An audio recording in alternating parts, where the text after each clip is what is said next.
Good morning. Thank you for coming to our Seniors for Peace meeting. I think a lot of you maybe picked it up already, but there's a sheet on the table back in the back that has a listing of all the information about names and phone numbers and emails of our legislators, the two senators and the representative. And so if you didn't pick one up, feel free to pick it up on your way out. We're very happy to have Carla Kilgore with us today, and I'm going to turn it over to her and let her go from there. Good morning. Thank you for inviting me to join you here this morning. I'm going to share a little bit about Alive Community Outreach. I have been working there since last June, but it was founded in 2000 by Reverend Angelo Manti and his wife, Marie. He is a United Methodist pastor, and we'll get a little bit into their interest in founding the organization here, just to explain where it came from. So Alive Community Outreach they have a vision of a beloved community free from the cycle of violence. And the mission is to cultivate a community of nonviolence through relationships and education.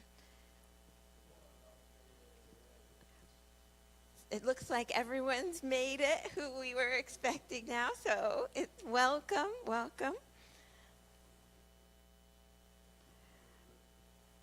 Alive has 3 programs, and I will tell you a little bit more about each of these 3 programs that we provide. They are survivor support, school-based programs, and community education.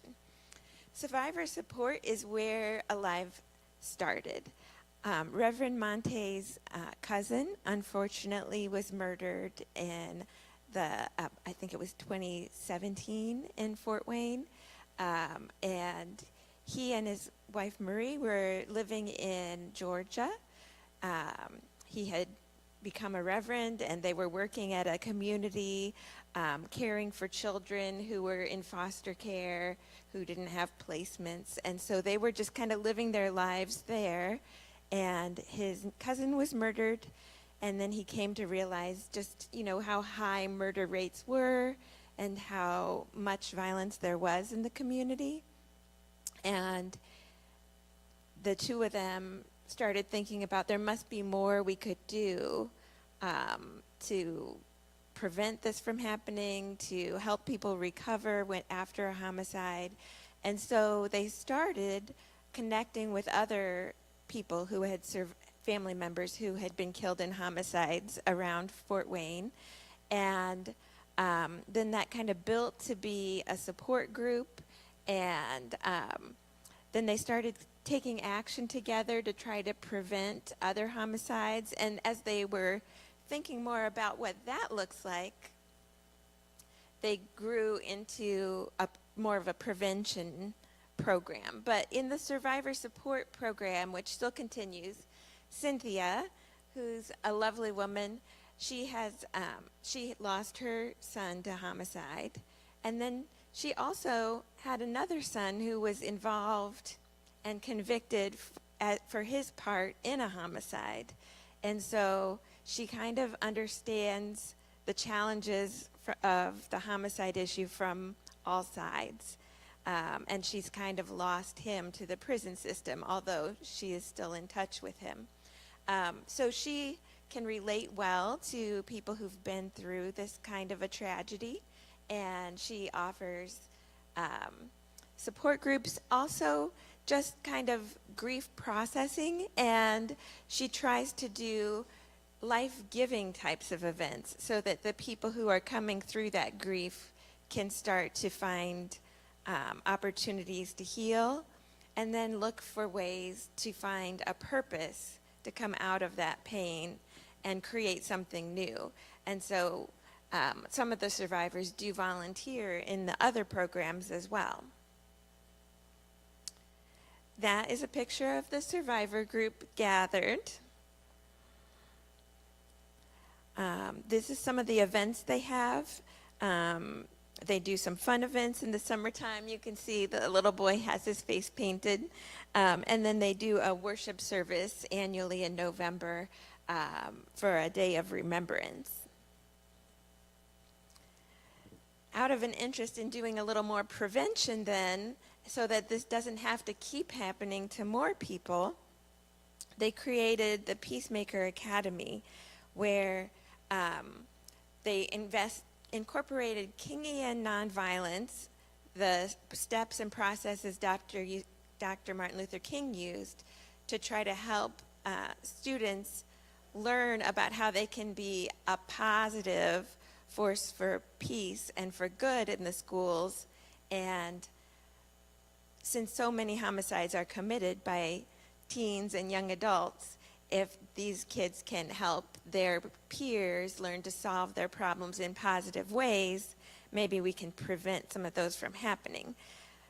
Angelo Monte, our reverend, who is our executive director, also has a real interest in creating videos and online things. So I'm going to share with you one of his videos that will explain a little bit more. This is the recap of our 2025 Peacemaker Academy with some of the students from the schools in Fort Wayne.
I see these kids every day walking through the hallways, and you don't really think about like their stories or anything, but like when you're in the circle and it's the time to be vulnerable, the advocate says we'll talk about anything. So hearing these other children's stories that I didn't even know they were dealing with, like it just really opens your mind, and you have a different perspective of what everybody's going through. You understand? The distinction between non-knife violence and non-violence wasn't necessarily as explicit for me, and so I think that has challenged my notion of what it means to be a non-violent person, and what it means to live a non-violent lifestyle in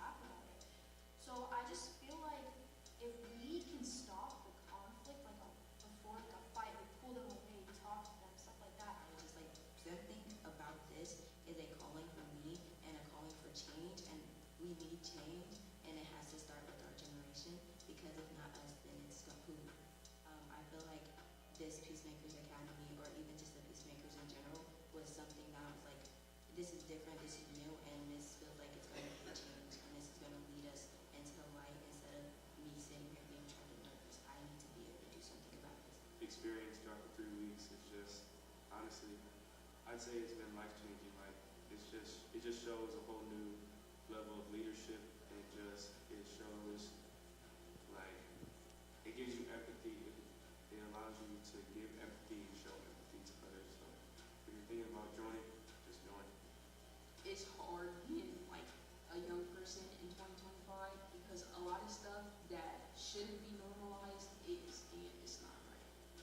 I feel like the Peace Academy could change the world, not just Fort Wayne, the world.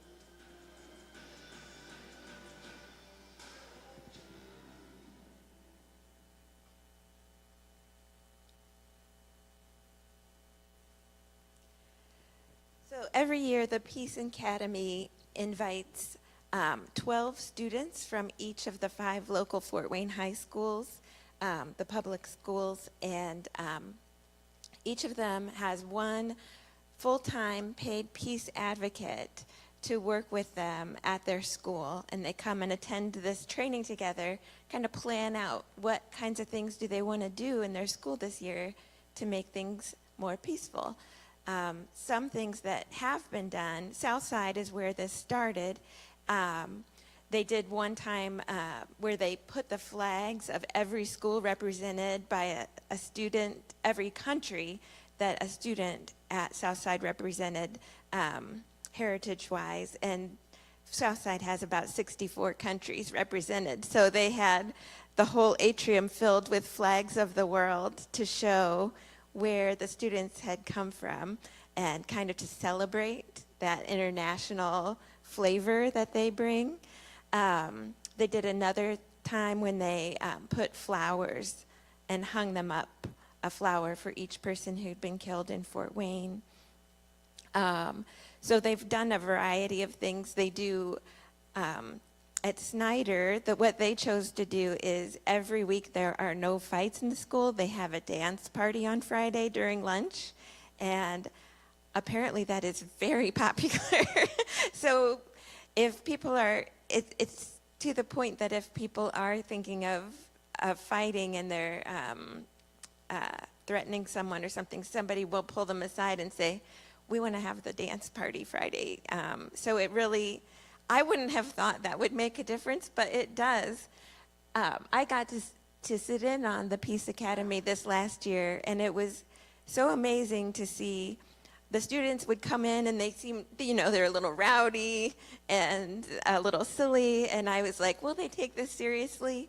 But when we talked about the triple evils of racism, poverty, and militarism, they were so engaged. And when we talked about how it takes more courage to be a peacemaker than to respond with violence, they were so into that, and they were excited. They were discussing it. All the little side conversations I was hearing that at first I thought, oh, are they paying attention? They were all talking about what we were talking about. They're like, yeah, this is so important. And they were telling about their own experiences. So it was amazing to see once people did start talking with the students about nonviolence and peace, how much that meant to them. I really enjoyed it myself. So all of the leaders of that have taken King and Nonviolence training either through the King Center or Rhode Island, and they're all certified. At this point, Alive Community Outreach has the level 3 certification as an agency for training trainers to do King and Nonviolence, very much in the vein of what On Earth Peace is also doing. They have partnered, and Angelo does a regular call that On Earth Peace is also involved in. Alive Community Outreach is going to be featured this summer at annual conference as the local partner charity in Fort Wayne. And so Angelo's going to give, I think it's a 50-minute keynote speech during one of the mornings of conference. I want to say Tuesday morning. And then there's going to be a collection where what we'll be gathering at annual conference this year will be snacks for the peace rooms and supplies and some books for the survivor group, as well as books that can be shared with students. So you can look forward to being part of that if you're going to be part of annual conference this summer. Each of the peace advocates has a room at the school where students can come. They do a peace club every week, and then and that's where they kind of continue to connect how do the Kingian nonviolence tenets connect with what we're seeing at school and what might we want to do to promote those. And then people can also drop by the room. So if somebody is having an emotional struggle and they're feeling frustrated with how things are going with their friends or their boyfriend or their girlfriend or whatever, and they need a chance to talk, we look at peace pretty broadly. So peace can be kind of learning to manage your own personal conflicts, as well as navigating and creating a better community environment. Any questions about the school program? Well, I know that's one people are very interested in. Feel free to pipe up if you think of questions along the way. Let's see. The school program was partly inspired and informed by a program in Chicago that had already started bringing the Kingian nonviolence into schools there. So Angelo and Marie went and visited that school to see how it worked there and try to build on it. And it started with Southside. Those are some pictures of the flag program and the flower program that they did. This is funded in Fort Wayne when they did, because they had already been working at Southside High School kind of for free. The school saw how much of an impact that was having on the community there. And when they went to the public for a public referendum for funding for safety, instead of just funding police officers and gun detectors, they said, we want to do a combination and they did add police resource officers and gun machines to screen for guns, but they also added the peace advocates and a student advocate at each school to try to proactively prevent violence instead of just having the approach of after it's happened.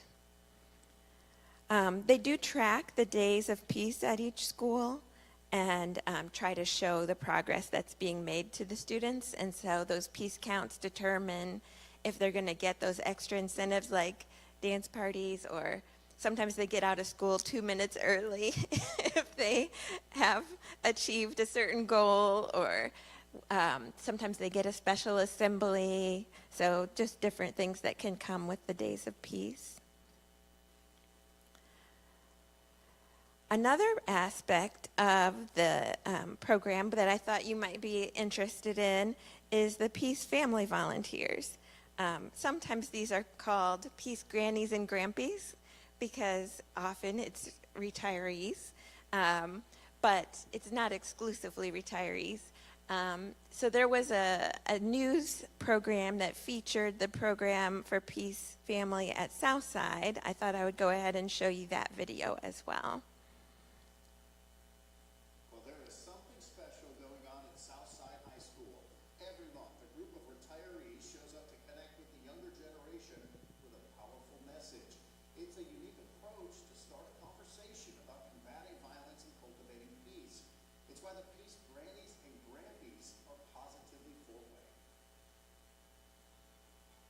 Lunchtime on the last Wednesday of every month is a special time at Southside High School. We call Peace Grannies, Peace Grampies. We've turned into a Peace Family, and they show up once a month. Oh my gosh, I love it. I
together, but when you do see them come together and see the impact that they're having on each other, that's beautiful. Yeah, I found out about this story on a chance meeting with one of the Peace Grannies. They Yeah. have a tall that cafe, one of my favorite places. Check it out, One of them all told me what they were doing there. And so I was excited kind of going there, but then to see the kids' reaction, it was more than I expected, especially for such a serious topic. They really do dive into deeper things too. But just you see that love between the two. And what they can learn from each other. Right. So great. Chris Lahr, by the way, Peacemaker Magazine calls himself, says they don't do this because of the numbers. There will always be fights, there will always be violence, but they do it because it's good, because it's right, and the kids are attracted to that. Certainly having a positive impact. Great job on that story, Pat. To see this again and learn much more about life.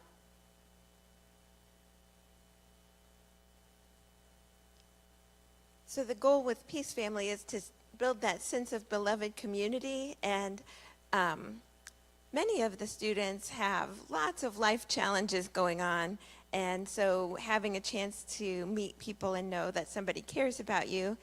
And in the video, you can see some of the people you can see used to go to Beacon Heights Church of the Brethren before they moved a couple times. Walt and Marilee Gilliland were in there, so it's kind of fun to see people connected to the Church of the Brethren there.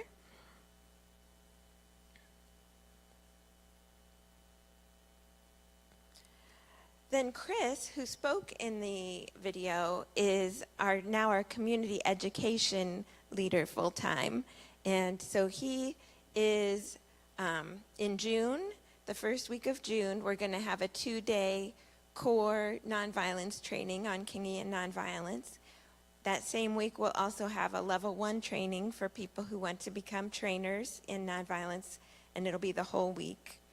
And then during this year's Peace Academy, they're adding a level 2 Kingian nonviolence, and they're trying to get school leaders from other school corporations to come in and see what's happening so that they can take it back to their area. So far, we have someone coming from Huntington High School, Huntington North.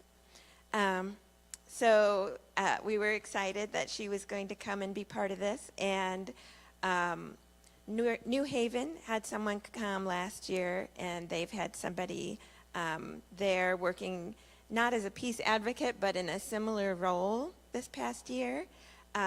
Auburn is sending a group of 1 teacher and I think 5 students to the first week of the academy this summer to see what it's about and see what they can start building there.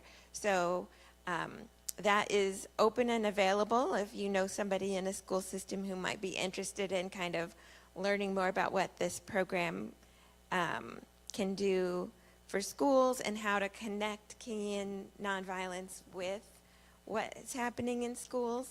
That's an opportunity coming up this summer, and Chris can also come out and do trainings for people in whatever places they want to as well.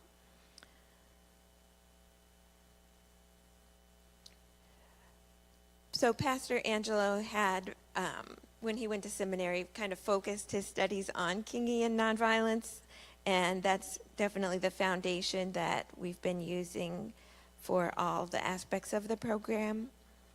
I wanted to go ahead and give anybody who wants one a bookmark that has the principles on it and also has a QR code for learning more about Alive Community Outreach if you would like to look at the website or anything like that. While I'm passing these out, I'll just name one of the first principle, and maybe you can think about how you might connect this with what you've learned about Alive so far. So the first principle of nonviolence is a way of life for courageous people. I'm curious what you think that you have seen or heard today that connects with people being courageous in the name of nonviolence and peacemaking.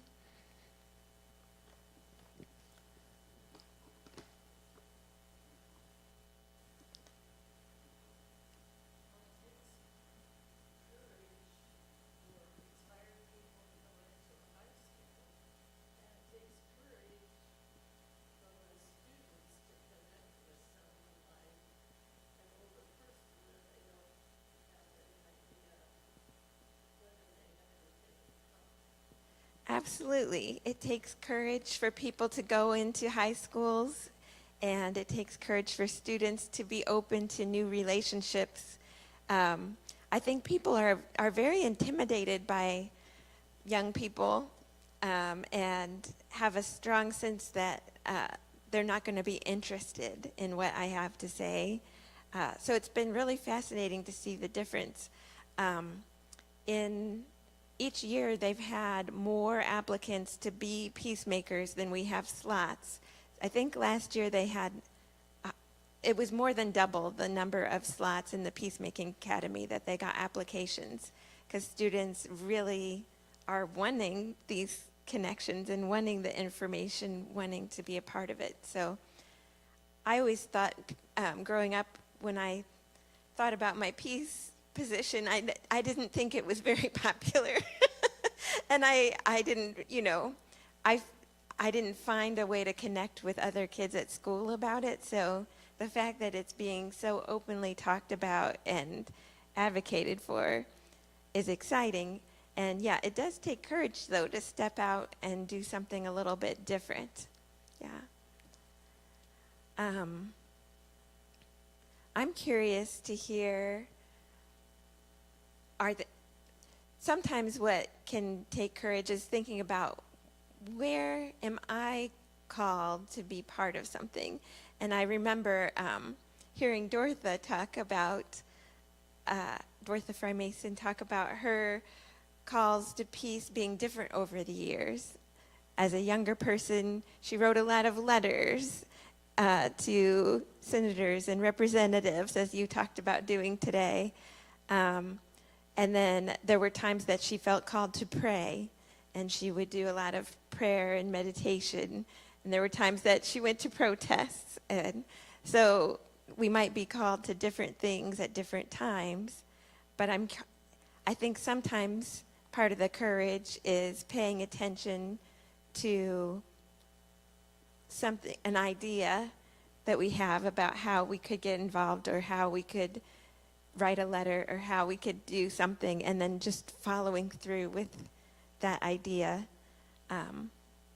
And sometimes it connects with number 2, which is the beloved community is the framework for the future. So sometimes it means we have to get out of our comfort zone and connect with somebody that we don't know. I don't like asking people to do things myself. So sometimes it means, okay, I'm going to go ahead and call someone and ask them if they'll be part of this activity or this time together. Just yesterday, someone asked if I would organize a group to bring lunch for one of the Peacemaker Academy days. And I thought, oh. And then I thought, yeah, I could do that. So each of those things, thinking about what we can say yes to, or what we can ask other people to say yes to, might be a way. Number 3 of the principles of nonviolence is attack forces of evil, not persons doing evil. We've been talking about that a lot we have a weekly leadership meeting at Alive, as far as, coordinating our activities. And we usually have a short devotion as we start those meetings. And it's hard to ignore that there's a lot of evil things that are being done locally, nationally, around the world. So we've been reminding ourselves that it's not the people who are evil, it's the things they're doing, and that you don't actually make progress just criticizing or fighting people. You make progress by modeling something different, by inviting people to change and grow and do something different. And so we keep, even when there are frustrations locally with, something we thought was going to happen didn't happen, or whatever, the focus needs to not be on being angry or frustrated with that person, but instead looking at, how do we go ahead and build that relationship, or how do we go ahead and work at what needs to be done in a different way. And I think everyone can kind of relate to that particular principle of nonviolence, because everyone has people that they're frustrated with, or even more angry with, or feel are doing evil. But thinking about taking that time to reflect on how do I respond in a different way, and not attack that person is something the students find challenging. It's something we adults find challenging. I think it's an ongoing challenge to us. But then when you see someone make a change or come around, then that makes a big difference. Yeah.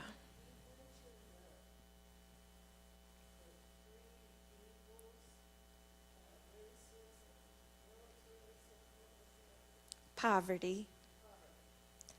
As part of that academy and any of our trainings, as people are learning these principles, they're also diving into the writings and speeches of Dr. King, and those were what he named as the triple evils in American society.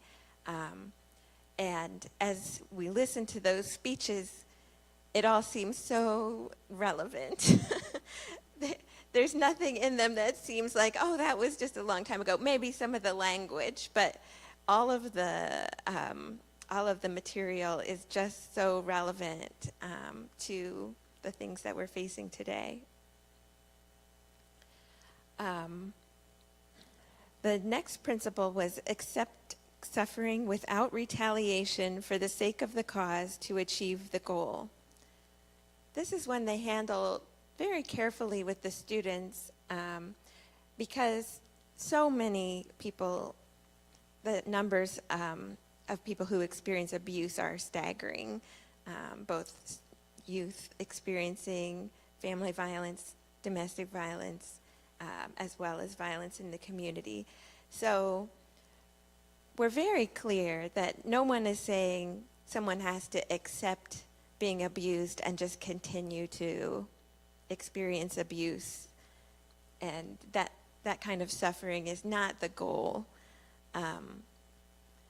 It's okay to set healthy boundaries and to take steps towards your own safety. This principle of accepting suffering is about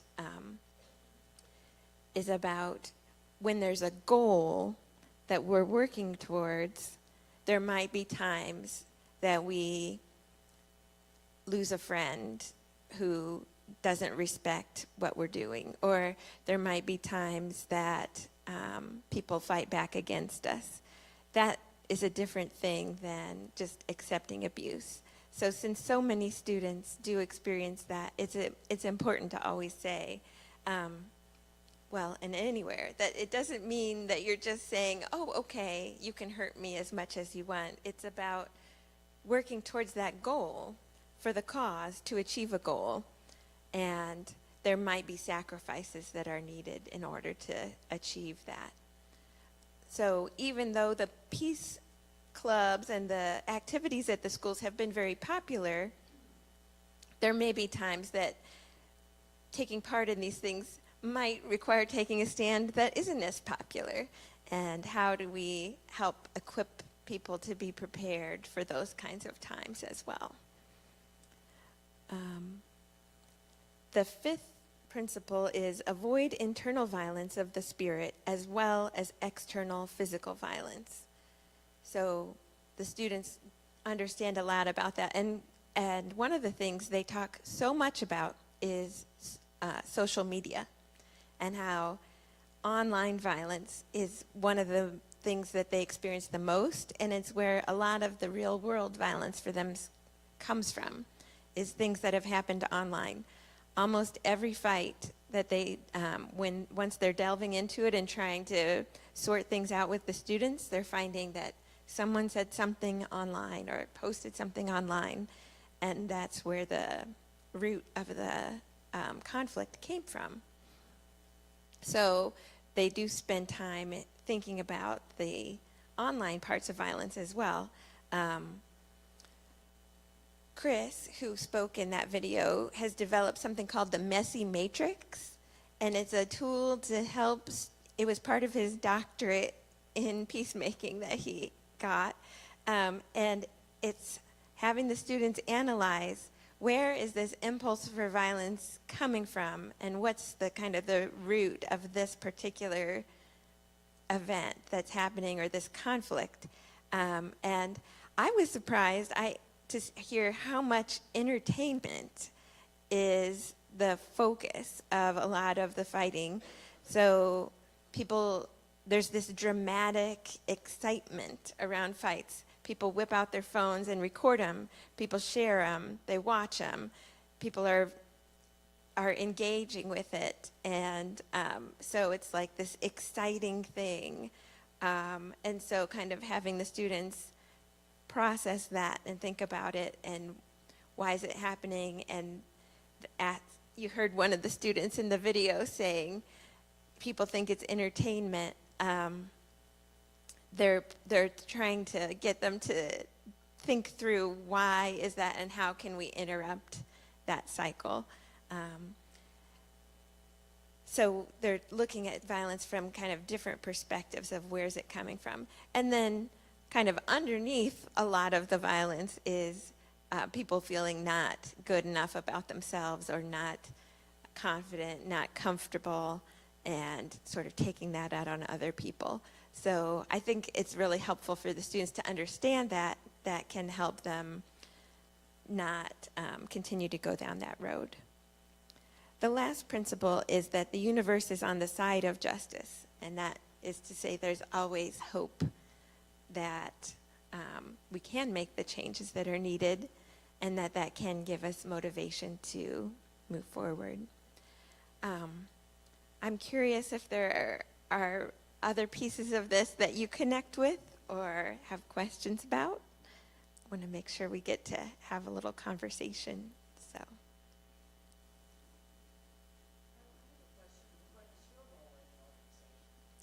Oh, yeah, I didn't really say what I do at Alive. So I've been a social worker for years, and I've often ended up working in administration at the different nonprofits I've been at. And so when I heard there was an opening at Alive to do their HR and finances, it doesn't exactly sound like social work, but I just felt connected to the mission, and I have more skills for like organizing things. And they had grown so quickly from one person in 2020 to now 11 people.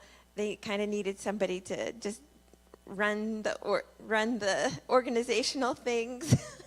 And so it's been, I've been there since June and created an employee handbook and organized the financials to work effectively at our grant making process and those kinds of things.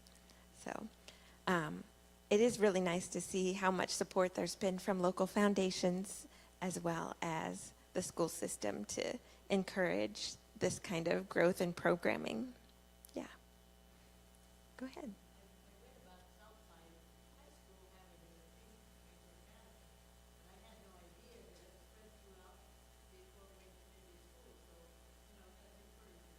Yeah, it's really been positive to see it grow and spread to all 5 schools. They do some school pride things during the academy where each school spends time in their own circles deciding their plans and then presenting them to each other to say, look what we're doing, and share ideas. And each school gets peace T-shirts in their own colors.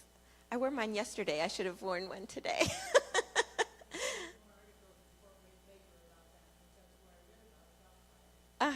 Yeah.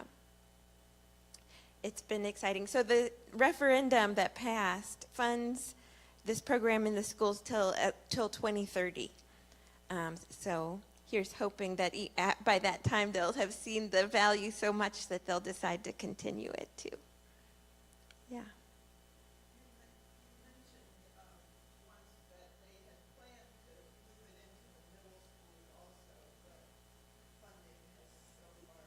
Yes. So 2 years ago was when they had the first Peace Academy with all 5 high schools. And then this year, or maybe last year, last year I think there was hope of going into the middle school level as well.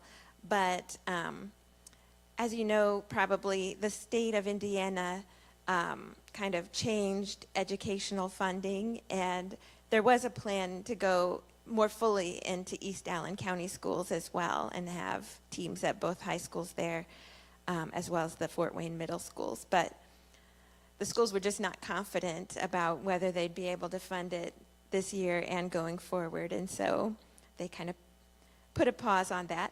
However, this coming year, Fort Wayne Community Schools has said they really want to get a peacemaker into the 2 alternative schools.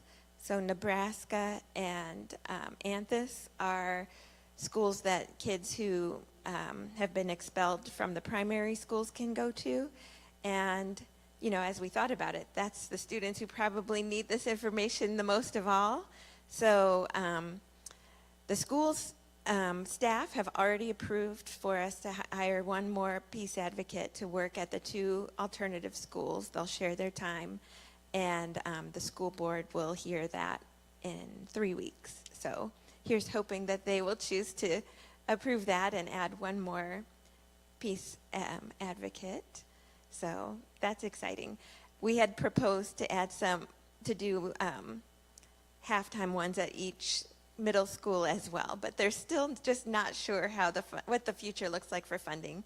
And you know, you keep reading in the paper how schools are losing millions of dollars, so they're just being a little cautious about how they would be able to sustain that.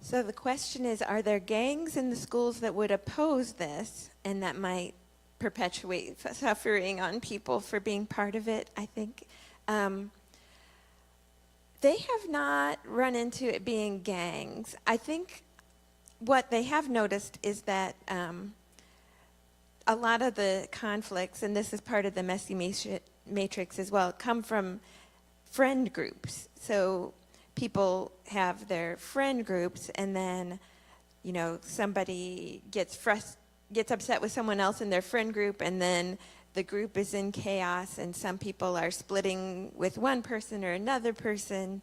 They're spreading rumors about each other. So it seems like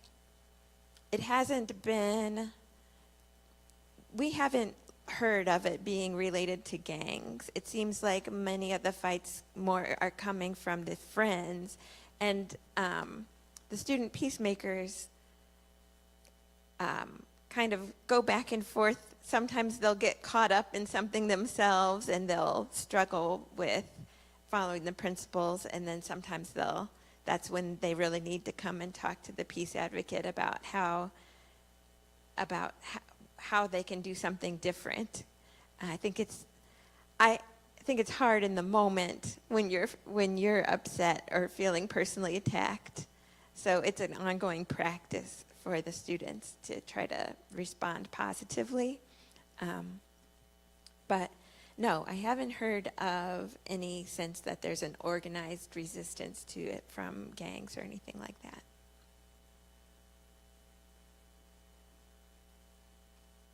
Were you going to say something else? Okay. Oh, yeah.